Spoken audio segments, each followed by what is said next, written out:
땅에 충만하라.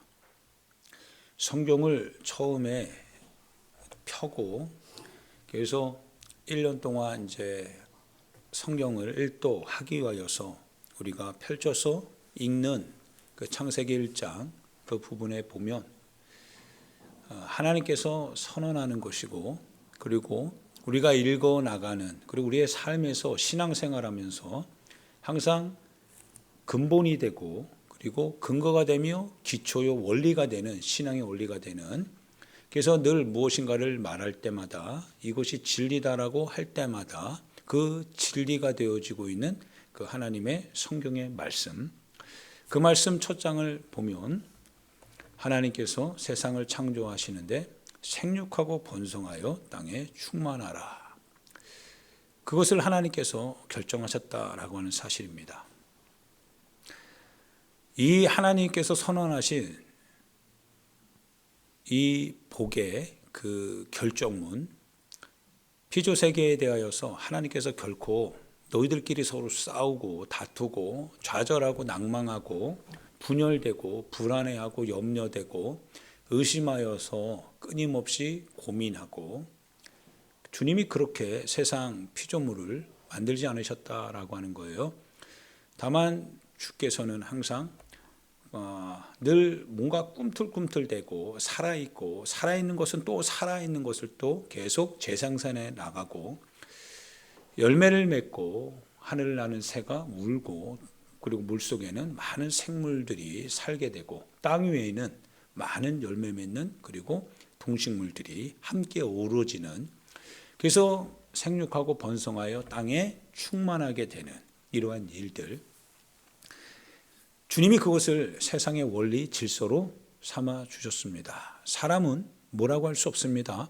하나님이 세우신 것에 대하여서 사람이 세상살이가 다 그럴 수 있느냐라고 얘기해도 그가 아는 세상살이는 자기 인생 안에서의 경험에 불과합니다. 하나님의 원리는 아니에요. 하나님의 질서의 원리는 아니다. 하나님의 질서는 충만함입니다. 그리고 번성함입니다. 생육해야 됩니다. 그것이 하나님의 뜻입니다. 이 우리는 포기하지 말아야 되고, 지금 오늘 여기를 살아가고 있는 여러분과 나의 삶에서, 그래서 우리를 좌절하게 하고 낭망하게 하고 빈약하게 하고 가난하게 하고 아프게 하고 좌절하고 절망하여서 병들게 만들고 나누게 하고 찢어지게 하고 이와 같은 모든 일에 대하여서 그것은 결코 하나님의 질서의 원리가 아니다라고 하는 사실을 알고 우리는 여기에 저항해야 됩니다. 받아들이는 것이 아니라, 팔자론이라고 하는 것은 세상 사람들의 원리고 팔자는 주님의 원리입니다. 팔자라고 하는 것은 내가 정한 것이 아니라 내가 있기 이전에 나에게 주어진 하나의 운명처럼 받아들이는 거죠. 그런데 그 팔자가 잘 돼야 되는 건데, 하나님의 뜻이니까 그 팔자가 정말 잘 되고 형통케 돼야 되는 것인데, 그런데 안 되더라 이거예요. 고통스럽더라 이거예요. 그래서 그것을 그냥 그러려니 하고 넘어가는데 그거는 사실이 아니다라고 하는 겁니다. 여기에 대해서 저항해야 된다는 거예요. 여기에 대해서 부정해야 된다는 거예요. 예수님께서요, 우리 가운데 오셨습니다. 예수님이 우리 가운데 오셔서 복의 근원에 대해서 말씀을 해 주십니다. 복이라고 하는 것이 뭐냐?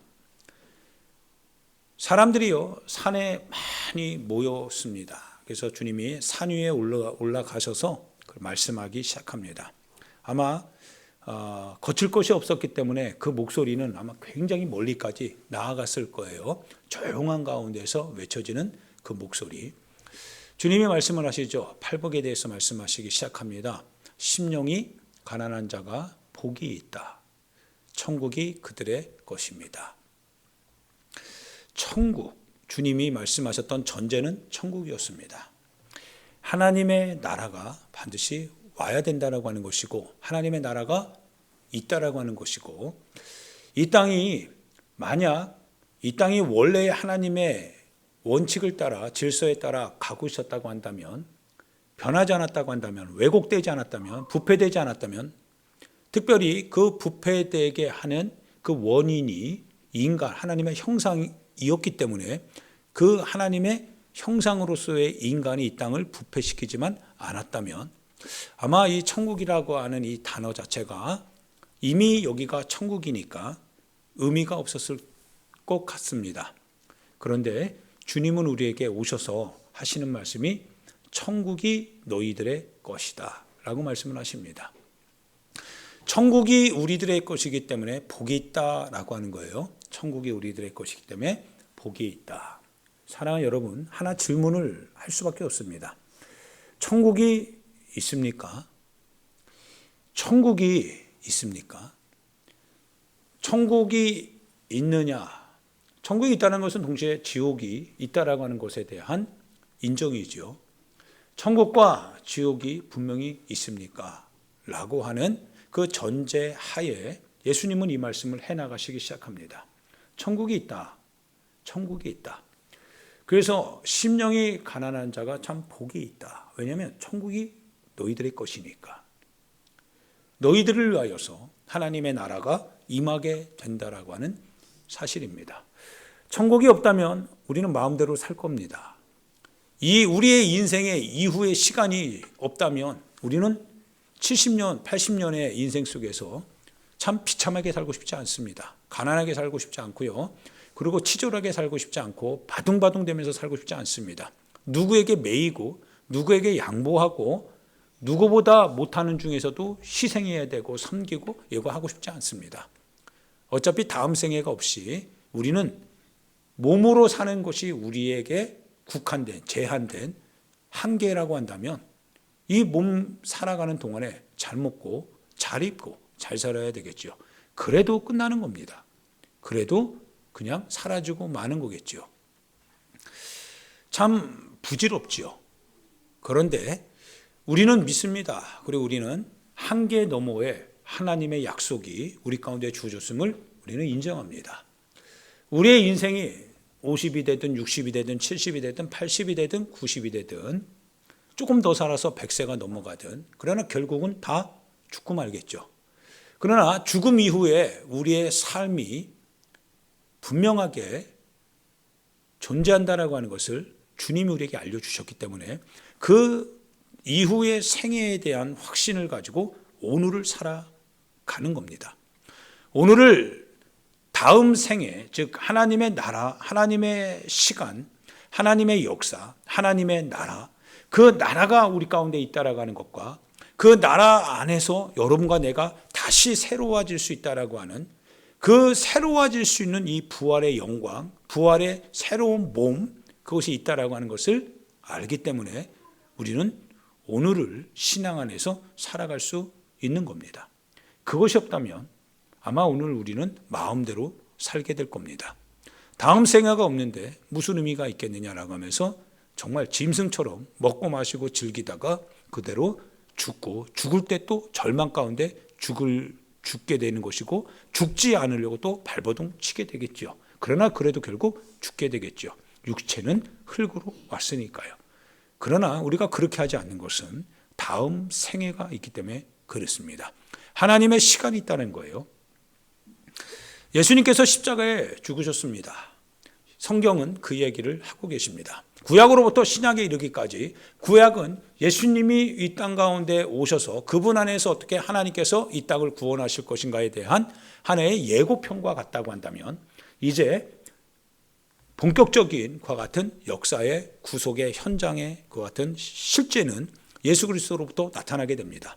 예수님께서 이 땅에 오셨습니다. 그는 고난을 당하셨습니다. 그는 고통 가운데 사셨습니다. 그는 자기 것 챙겨본 적 한 번도 없습니다. 그분은 하나님의 나라를 위하여서 하나님의 뜻을 위하여서 보내신 자의 뜻을 이루어내기 위하여서 그것이 자기의 양식이다라고 말씀하시면서 이 땅을 사셨습니다. 그리고 그의 말은 그의 마지막은 결국 십자가에서 정치범이 당해야 될 것 같은 수모, 그 수모를 받으면서 십자가에서 처형을 당했습니다. 자기를 따르던 많은 사람들이 돌아가는 것을 봤고 자기와 함께 하겠다고 하였던 그 제자들이 목숨까지도 바치면서 내가 당신과 함께 하겠습니다라고 말했던 그들이 나를 팔고 나를 버리고 나를 부인하고 떠나가는 것도 보게 되었습니다. 자기 눈앞에 자기가 죽어가는 모습을 내 눈앞에서 그 어머니 마리아가 보고 있는 것도 아들로서는 할 짓이 아니었습니다. 그러나 그 아들은 그 가운데서 그냥 죽어갑니다. 그게 우리가 알고 있는 예수 그리스도의 이 땅에서 보여주신 하나님의 모습입니다. 성경은 여기에 다 집중하고 있습니다. 바로 인생의 끝자락에서 예수 그리스도의 그 참담함, 그 모습을 보여주고 있습니다. 세상은 주님의 죽음과 함께 어둠에 깔리게 되죠. 칠흑 같은 어둠. 주님도 더 이상 인간의 이 극한, 악랄한 이 행위에 대하여서 주님조차도 눈뜨고 못 보는 겁니다. 흑암을 주님이 돌아가시고 나서 3시간 정도를 쫙 흑암으로 덮어버립니다. 그분이 지으신 이 창조세계의 원리입니다. 부패된 원리입니다. 보시기에 좋았다라고 했던 이 땅에 그와 같은 왜곡되고 기만된 원리입니다. 그리고 그분이 부활하셨습니다. 부활하신 주님을 보니까 전혀 다른, 전혀 우리가 알아보지 못하는 그분이 아니더라 이거예요. 그분은 십자가에 달리신 그분이시더라 이거예요. 그분은 우리가 알아보았던 그분이고, 그분은 우리에게 말하기를 내가 너희들에게 무엇이라고 얘기했더냐. 그러면서 그분이 생전에 제자들에게 말했던 바 내가 갈릴리에 너희들보다 먼저 가겠다라고 하지 않았더냐라고 하셨던 그 말씀을 기억하고 이미 과거를 이미 알고 계셨던 그분이시더라 이거예요. 죽음이라고 하는 것은 어떻게 보면 끝이 아니라 시작이라고 하는 것을 예수님이 보여주시더라 이거예요. 살아생전에 죽음 이전에 주님이 우리에게 가르쳐 주셨던 것이 다시금 살아나기 시작합니다. 나를 위하여서 모든 것을 버리는 자가 복이 있다 라고 하시는 그 메시지가 이제 살아 꿈틀대기 시작합니다. 제자들이 변했죠. 그리고 제자들이 하나님의 나라를 꿈꾸기 시작했습니다. 그 나라가 선명하게 다가옵니다. 같은 현실, 같은 육체, 같이 죽을 수밖에 없는 이의 한계 가운데 처한 육체의 모습이었지만 그러나 삶이 바뀌어졌습니다. 그 삶을 이끌어가는 것은 육체의 그와 같은 필요가 아니었습니다. 영적인 필요였습니다. 영적인 지식이었습니다. 영적인 깨달음이었습니다. 그 나라가 있다라고 하는 거예요. 그 나라가 오면 우리가 다 새롭게 부활하게 될 것이다라고 하는 그와 같은 확증이었습니다. 확신이었습니다. 신뢰였습니다. 그리고 제자들이 주님의 복음을 전하다가 하나 둘 주님처럼 정말 죽어가기 시작했습니다. 여러분과 나의 삶입니다. 그리고 여러분과 내가 가지고 있는 신앙 안에서의 실제적인 역사입니다. 이거를 확신하기 때문에요. 오늘 예수님의 팔복은 바로 오늘 우리에게 유효한 복의 원리입니다.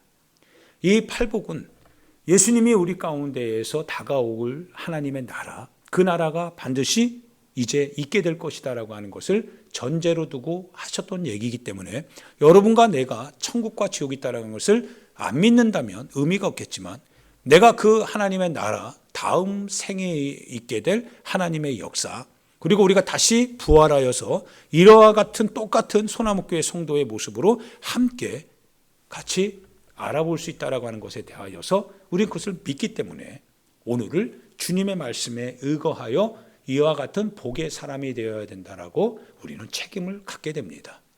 할렐루야. 여러분과 나는 복의 사람들입니다. 이 책임 있는 복을 가지고 살아가야 됩니다. 예수님께서 말씀하시는 이 말씀은 바로 신약에 들어와서 주님이 첫 번째로 하셨던 복의 근원으로서의 원리의 말씀입니다. 아마 그 당시에도 많은 서기관들이 있었고 많은 바리새인 부자, 많은 유력자들이 있었을 것이고 권능자들도 있었을 겁니다. 자산가들도 많이 있었을 겁니다. 오늘날도 마찬가지겠지만요. 그러나 복이라고 하는 것은 아마 그 당시도 이미 정의된 복이 있었을 겁니다. 행복해야 된다. 부해야 된다. 많은 걸 가져야 된다. 너가 쓰고 남을 만큼 많은 그 같은 곡물들이 너희 창고에 있어야 된다. 너는 누군가에게 부림을 받는 게 아니라 부려야 된다. 어느 정도 미래가 보장되어야 되지 않겠느냐. 포지션도 좀 있어야 되지 않겠느냐. 가지고 있는 것에 대하여서 너가 다른 사람들보다는 좀 박탈감을 느끼지 않을 만큼 뭔가 취하고 있어야 되지 않겠는가? 실은 그것을 가진 것이 복된 거 아니겠느냐? 너가 누구의 자손이며 너가 어느 포지션에 있으며 너가 얼마만큼 많은 것을 물질적으로 가지고 있느냐? 실은 그 정도 되어야 너가 어느 정도 유력한 것이고 그리고 하나님의 복을 받은 자가 아니겠느냐? 그게 복이 아니겠느냐? 라고 말하고 정의했던 그 시대에 복에 대한 개념이 있었을 것입니다. 그러나 그거는 우리가 정한 복이지 주님이 정해놓은 것은 아닙니다. 주님이 우리 가운데 오셔서 정의하시는 복은 팔복입니다. 심령이 가난한 자가 복이 있다. 하나님의 정해 주시는 룰입니다. 애통하는 자가 참 복이 있다. 강팍하고 누구의 아픔, 누구의 고통, 누구의 어떤 불행함을 보면서도 마음이 동요되지 않는 이 무감정, 무감각, 남이 어떻든지 간에 나만 잘 되면, 나만 문제 없으면 되지 않겠는가라고 하는 그와 같은 냉랭한 마음, 울지 않는 모습, 복이 있는 게 아니죠. 애통하는 자가 복이 있다. 마음이 온유한 자가 참 복이 있다. 좀 사람을 볼 때 좀 온유하며 분노를 조절 못하고 화를 내고 갈등을 일으키고 분열을 조장하며 무엇인가 건드리기만 해도 마치 부정적으로 비판하듯 비난하듯 말하는 좀 마음이 온유한 자가 복이 있는 거 아닌가. 그러나 세상은 말하죠. 아니 내가 원하는 거 내가 마음대로 한다는데 내가 가지고 있는 거 내가 내 마음대로 쓰겠다는데 저 사람이 어떻게 되든 그게 나랑 무슨 상관이 있는가. 나는 내게 주어진 시간 속에서 내가 가지고 있는 걸 가지고 쓰고 내게 있는 거, 내가 관심 있는 걸 가지고 내가 내 마음대로 하겠다는데 세상 사람들은 그렇게 스스로를 말할 수 있을 겁니다. 그리고 현실은 거기에 대해서 뭐라고 하지도 않을 겁니다. 왜? 그가 어떻게 보면 그게 걱정 없이 사는 게 복된 거니까요. 나도 저 사람처럼 참 복을 가졌으면 좋겠다라고 말할 수 있는 대상이 되니까요. 그런데 주님의 복은 다르더라 이거예요. 온유한 자가 복이 있고 그리고 의에 줄이고 목마른 자는 복이 있다라고 말씀을 하십니다. 의에 줄이고 목마르다. 무엇이 정의로운가? 어떤 게 공의로운가? 이렇게 사는 것이 과연 맞는가? 과연 내가 선택하고 내가 결정하는 이와 같은 구조적인 모순 속에서 이렇게 연약한 사람들이 계속 연약해져야 되고 있는 자는 계속 그 있는 걸 가지고 자리를 점점 영역을 넓혀가고 이것이 정말 의로움인가? 이게 과연 하나님의 원하심인가? 하나님의 구약에서의 말씀들은 분명히 여러분도 저도 아는 바와 같이 부유한 자가 부유해서 가지는 것은 주님이 막지 않았습니다. 그러나 마치 모든 걸 다 털듯이 포도나무에 열매가 맺혔는데 그거를 뒤돌아보고 내가 따지 못한 거는 저거 내가 취해야 되겠다라고 하는 그 부분은 주님이 인정하지 않는다라는 것이고 감람나무에 올라가서 올리브의 그 같은 그 감람류를 따기 위하여서 그거를 털어낸 다음에 내려와서 다시 보니까 아직 못 딴 게 있네라고 하면서 그것마저도 털어내려고 하는 이삭을 패다가 이삭이 땅에 떨어진 거를 인하여서 다 주워 남김없이 자기 창고에 다 몰아넣는 하나님의 뜻이 아니지 않냐 이거예요. 이와 같은 정말 인정사정 없는 있는 자가 더 있어가지고 그거를 버릴지언정 나눠주지 않는 너무나 잔인하고 끔찍한 이러한 부유함에 냄새나고 벌레 생기는 일들 이 의롭지 않지 않냐 이거예요. 여기에 대해서 의에 대해서 그래서 분노하는 사람 의에 대하여서 굶주린 사람 주님이 이 사람을 배부르게 하시겠다라고 하는 겁니다. 긍휼히 여기는 자가 복이 있다. 긍휼히 여길 줄 아는 사람 참 이렇게 어려울 때 이렇게 날씨 추울 때 이렇게 고통스러울 때 이렇게 우리가 어려움 속에서 고통하고 있을 때 그때 그분 얼마나 어려웠을까. 나와 같은 사정 속에 있는 그분은 또 얼마나 힘들고 힘들어하고 있었을까. 마음의 긍휼함을 가지고 돌보고자 하는 마음으로 움직여가는 그 사람 참 복이 있다. 굳이 그렇게 안 해도 되는 거죠. 세상 원리에 의하면. 그는 그고 나는 나고 그의 삶은 그의 삶이고 나의 삶은 나의 삶 아니냐 이거예요. 그의 자녀가 잘 되든 말든 내 자녀가 잘 되고 내 자녀가 이렇게 올바른 길로 가면 되는 거 아니겠는가. 내가 복을 받으면 되는 거고 그가 복을 받지 못하는 거 어떻게 하겠어. 세상의 현실은 복이라고 하는 개념을 이기적으로 자기 개인의 영역 안에 가둬두고 산다 이거예요. 그리고 그것을 통하여서 하나님의 영광, 하나님의 은혜, 하나님의 나를 사랑하신다, 하나님의 나에게 은혜를 주셔서 내가 이렇게 복되다라고 말할 수 있다라고 할지라도, 그러나 정말 그것이 하나님이 주시는 뜻인지, 주님이 주신 복은 맞을지라도 그 복을 향하여서 하나님이 가지고 계시는 우리를 향한 뜻은 맞는지 안 맞는지 살펴봐야 되겠죠. 책임지지 않는 복이라면, 감당할 수 없는 복이라면 내 영혼을 부패시킬 거니까요. 결국은 처음에 맛봤을 때는 꿀맛 같겠지만 먹다 보면은 이제 기름에 튀긴 과자에 불과하다라고 하면서 불평하고 말 것이니까요. 관리되지 않는 복, 책임질 수 없는 복, 그 복은 실은 우리는 어떻게 보면 밀어내야 될 수밖에 없는 복이 될 것이다 이거예요. 예수님의 이 모든 말씀들을 계속적으로 들여다보면 마음이 청결한 자가 하나님을 본다. 마음이 청결한 사람. 뭔가 마음에 꿍꿍이가 있고 저 사람의 마음을 도무지 알 수 없다.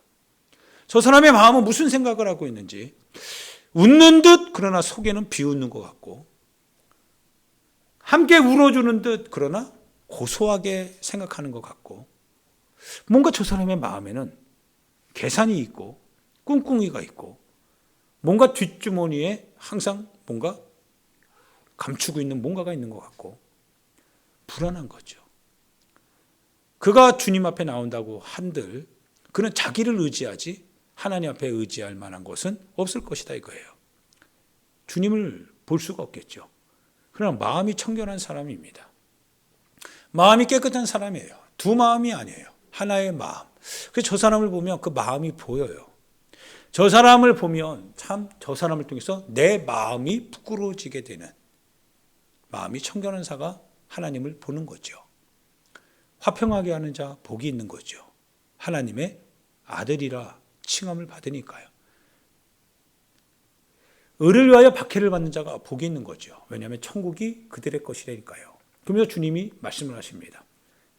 나를 인하여 너희를 욕하고 너희를 박해하고 그리고 거짓으로 그런 너희들을 거슬러서 모든 악한 말을 할 때에는 기뻐하고 즐거워하라. 하늘에서 너희의 상이 크답니다. 이게 팔복이랍니다. 이게 복의 원리랍니다. 과연 이 복을 오늘 현실을 살아가는 우리들에게 말한다면 누가 이 복을 취하겠습니까? 다른 사람들을 위하여서 누가 희생할 것이고 다른 사람들의 아픔을 나의 아픔처럼 여겨서 나도 감당하기 힘든데 다른 사람을 어떻게 감당해야 될 그와 같은 책임 위에 내 자신을 세우겠냐 이거예요. 왜 내가 괜히 복음 때문에, 주님 때문에, 말씀 때문에, 신앙 때문에, 교회 때문에 내가 누려야 될 거 누리지도 못하고 내가 고통 가운데 있을 것이냐 이거예요. 사람들이 굳이 그거에 대하여서 호응하지도 않고 그것에 대해서 내가 선택하는 선택에 대하여서 굳이 사람들이 동의하기는커녕 오히려 반대하고 거절하고 그러면서 우리를 부끄럽게 하는데 내가 굳이 그거를 감당하면서까지 내가 신앙생활을 해야 될 이유가 있는가? 오늘의 현실에 살아가는, 현실을 타협하며 절충하며 그렇게 합리적으로 살아가는 그 같은 사람들은 충분히 그와 같은 희생을 치르지 않고서도 신앙생활을 할 수 있기 때문에 그런 신앙생활을 선택하게 될 것이다 이거예요. 그게 현실의 지혜지요. 현실의 복의 하나의 모습들이지요. 그러나 주님은 그 복을 말하지 않았습니다. 우리는 복에 대하여서 말할 수는 있죠. 여러분과 저는 복에 대해서 말할 수는 있습니다. 그러나 복이 무엇인지 복을 말할 수 있는 것은 우리가 아닙니다. 우리는 복에 대하여서 우리의 어떤 판단의 어떤 종합적 판단을 통하여서 무엇이 복된지에 대하여서 우리는 말할 수는 있습니다. 그런데 정말 그게 복인지 복이 아닌지는 우리가 결정할 수 없습니다. 복은 하나님이 정의해 주시는 거니까요. 하나님이 인간이 창조되기 전에 이미 하나님은 생육하고 번성하여 땅에 충만하라고 하는 그와 같은 말씀을 통하여서 복을 정의해 주셨습니다. 주님의 복은 내 안에서 왜곡되는 복이 아니었습니다. 생육하고 번성하여 땅에 충만한 함께하는 복이었습니다. 더불어 같이 하는 복이었습니다. 그것은 결코 이기적인 나의 어떤 삶의 바운더리 안에서 내 손에 가지고 있는 복이 아니라 실은 더불어 함께 생육하고 번성하여 나눌 수 있는 복이지요. 없는 것을 내어놓으라고 하는 얘기가 아닙니다. 무엇인가 함께 할 수 있다고 한다면 같이 하자라고 하는 뜻입니다. 초대교회가 그런 교회였죠. 초대교회의 모습을 보니까 성령께서 임하시니까 제자들과 제자들 앞에 자기의 소유를 함께 나누더라 이거예요. 그래서 그 교회를 보니까 하나의 몸동 공동체, 최초의 성령의 공동체, 그 안에서 부유한 자도 없고 가난한 자도 없더라 이거예요. 그리고 나타나는 하나의 교회의 위기가 오게 되는데 그 위기는 밖으로부터 오는 게 아니었습니다. 그 내부에 있었습니다. 바로 아나니아와 삽비라였습니다. 성령은 그 아나니아와 삽비라의 거짓을 막아냈습니다. 앞으로 우리가 갖게 될 하나님의 나라이겠지요. 하나님의 나라, 그 나라가 확신이 되기 때문에 그 나라에서 우리가 위치하게 될 그 모습들이겠지요. 그 나라가 우리 가운데 그렇게 다가올 것을 알기 때문에 실은 오늘 우리가 신앙생활 한다라고 하는 것은 바로 그 나라와 분리될 수 없죠. 그 나라가 믿어지는 거죠. 하나님의 나라가 믿어지기 때문에 우리가 여러분을 생각하고 여러분이 교회를 생각하고 서로를 생각하는 거겠죠. 그렇다고 해서 생육하고 번성하여 땅에 충만하라고 하는 그것이 오늘 우리의 삶의 가난, 고통, 아픔, 병듦, 찌듦, 갈등, 분열 그것을 합리화하느냐? 그렇지 않습니다. 하나님의 원리에 있지 않습니다. 예수님이 우리 가운데 오셔서 오히려 병든 자를 고쳐주셨습니다. 예수님이 우리 가운데 오셔서 눈먼 자를 뜨게 하셨고 귀신 들린 자에게 그 삶이 어려운 그와 같은 사람들을 하나님께서 귀신을 쫓아내주셨습니다. 여기에도 하나님의 자녀 아브라함이 잃어버린 자녀가 있다고 하면서 그 자녀를 찾아내셨습니다.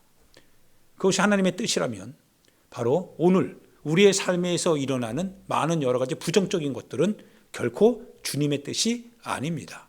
해결해 가야 되는 문제입니다. 반드시 그것이 우리의 생육을 막는다면 우리의 어떤 번성함을 막고 있는 것이라고 한다면 그걸 밀어내야 됩니다. 그리고 우리는 주님의 복을 이루어 가야 됩니다. 주님이 우리에게 주시는 복을 이루어 가야 됩니다. 즉 생육하고 번성해 가야 됩니다. 우리의 삶에서 나눌 수 있는 것을 가져야 됩니다. 우리의 삶에서 누군가와 함께 더불어 같이 할 수 있는 무엇인가를 가져야 됩니다. 부의 개념은 바로 거기에 있습니다. 어떤 부자가 창고를 많이 지었습니다. 이유는 분명합니다. 풍년이 자기 밭에 있었던 겁니다. 곡식을 다 수확했는데 그에게 고민은 이 곡식들을 누구와 나눌까가 아니라 바로 그 곡식을 어떻게 내가 다 움켜줄 수 있을 거라고 하는 고민이었습니다. 창고를 짓기 시작했습니다. 그런데 주님이 말씀하십니다. 내 영혼을 오늘 밤 주님이 걷어가실 것이다. 오늘 밤 너가 죽는다면 너가 오늘 생각하는 그와 같은 이 복의 결과는 누구에게 돌아가겠느냐? 그게 정말 복된 것이냐?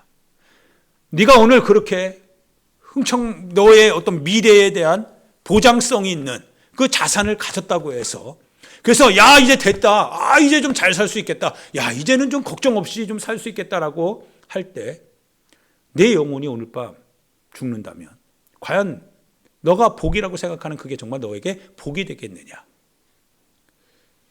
여러분은 어떤 복을 선택하기를 원합니까? 길 가던 사마리아 어떤 사람이 강도 만난 자 그래서 반쯤 죽어가고 거의 죽어간 어떤 한 사람을 만나게 되죠. 그의 주머니에 2데나리온이 있습니다. 한 수십만 원 정도의 여행 비자가 있었겠죠. 그러나 그 강도 만난 자를 피해가지 못하고 그 강도 만난 자로 말미암아 자기가 가지고 있는 소유를 다 사용하게 됩니다. 비록 많지 않은 돈이었지만 그러나 어떤 한 사람을 살려내는 도구가 되었습니다. 부자는 많은 창고를 지어서 자기가 가지고 있는 자산을 더 많은 것을 채워넣기를 원했습니다. 그 사람이 가지고 있는 양은 선한 사마리아인이 가지고 있었던 2데나리온의 가치를 뛰어넘습니다. 분량을 뛰어넘습니다. 그런데 주님의 눈에 비춰지는 그 복은 누구를 향하고 있습니까? 부자입니까? 사마리아인입니까?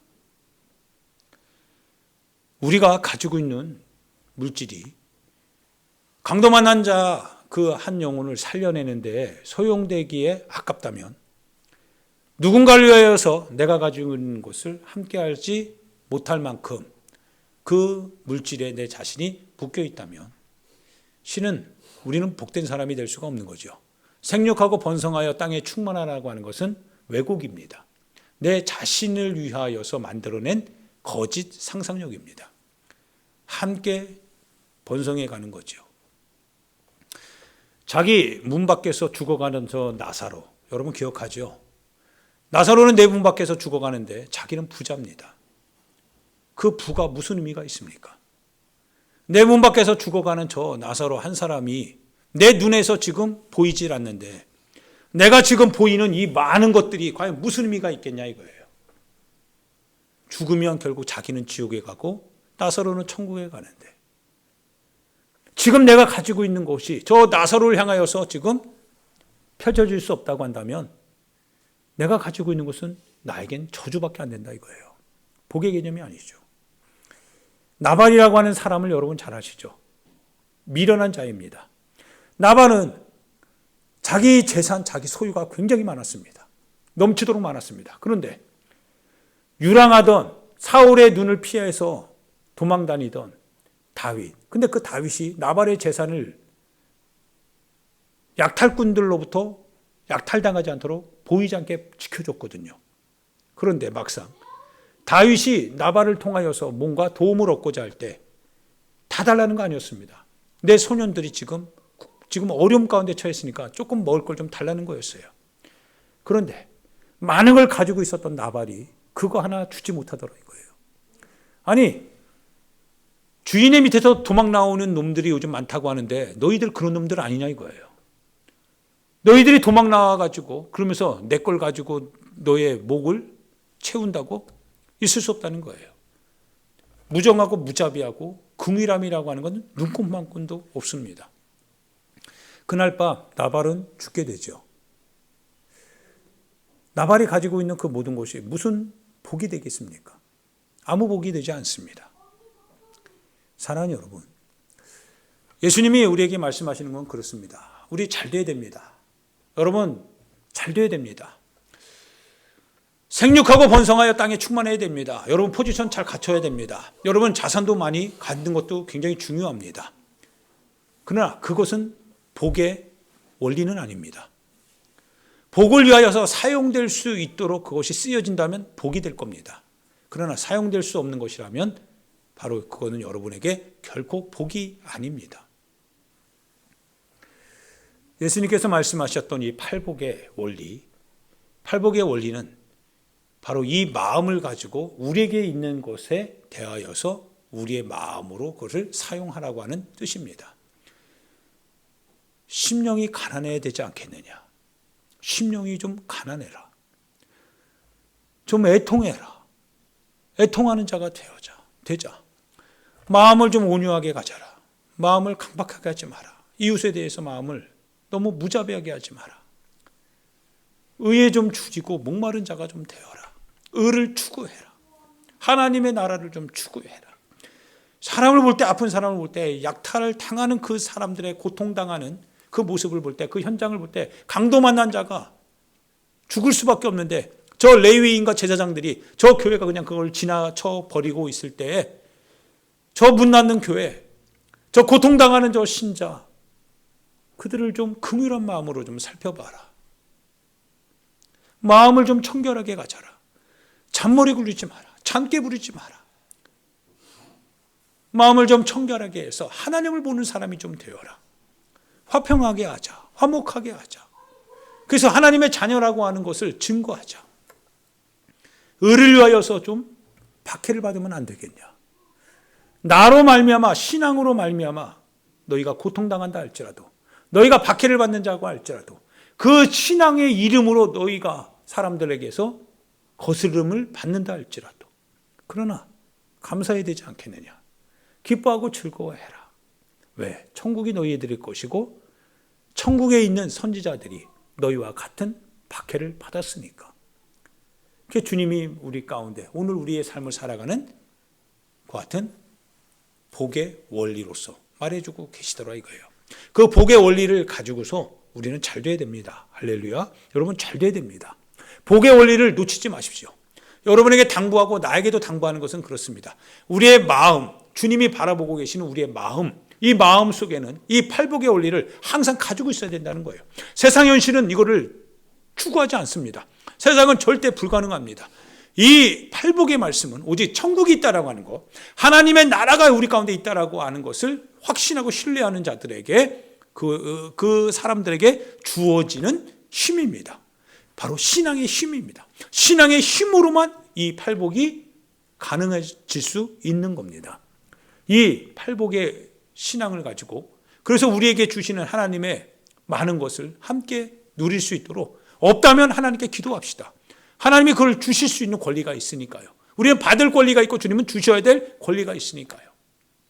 우리가 하나님에게 영광을 돌리기 위해서 우리가 많은 열매를 맺어야 된다고 했으니까, 많은 열매를 맺는 것은 우리 자신이 누려야 될 권리니까요. 누리자는 겁니다. 그러나 썩게 하지 말자는 거예요. 왜곡시키지 말자는 거예요. 함께 할 수 있도록 같이 팔복의 원리를 기준으로서 오늘 우리에게 삶을 살도록 하시는 하나님의 뜻을 이루어 나가자라고 하는 사실입니다. 할렐루야. 복의 사람이 되십시오. 하나님의 축복의 사람이 되십시오. 그 축복을 관리할 수 있는 사람이 되고 그 축복을 우리의 삶의 육체의 삶의 현장에서도 실현해내는 그 같은 여러분과 내가 되십시오. 그리고 하나님이 우리에게 그 복을 주셨을 때 하나님의 팔복의 원리를 따라 하나님의 뜻을 따라서 우리가 그 복을 잘 사용하도록 합시다. 하나님께 영광을 돌립시다. 우리 인생의 마지막 순간, 우리가 우리 인생의 시간을 다 이제 마치고 그리고 다시 부활하게 될 그때 우리는 말할 수 있어야 됩니다. 하나님께서 내게 주시는 그 생명의 시간 동안, 생명의 시간을 하나님께서 나에게 육체의 복을 주셨는데 그 복을 하나님의 뜻대로 잘 사용했노라고.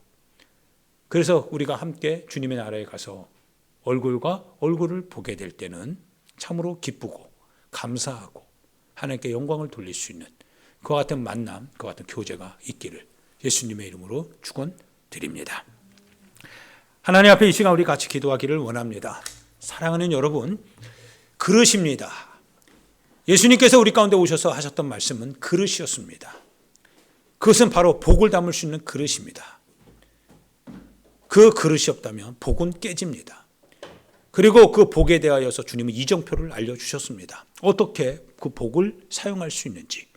하나님은 생육하고 번성하여 땅에 충만하라고 하면서 이 땅, 이 피조세계를 만들어 가셨습니다. 하나님의 질서의 원리입니다.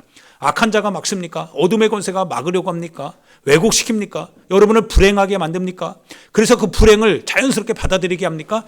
결코 받아들여서는 안 됩니다.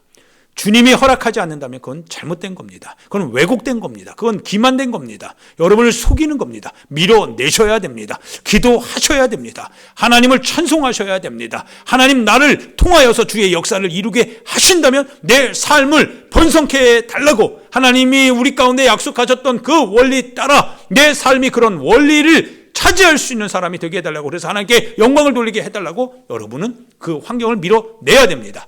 그리고 그 주시는 복을 사용할 방법을 잘 깨달아야 됩니다. 놓치지 말아야 됩니다. 우리는 그 복을 가지고 이제는 더불어 함께 해야 됩니다. 하나님의 나라에 가면 되잖아요. 하나님의 나라가 우리 거라고 하셨잖아요.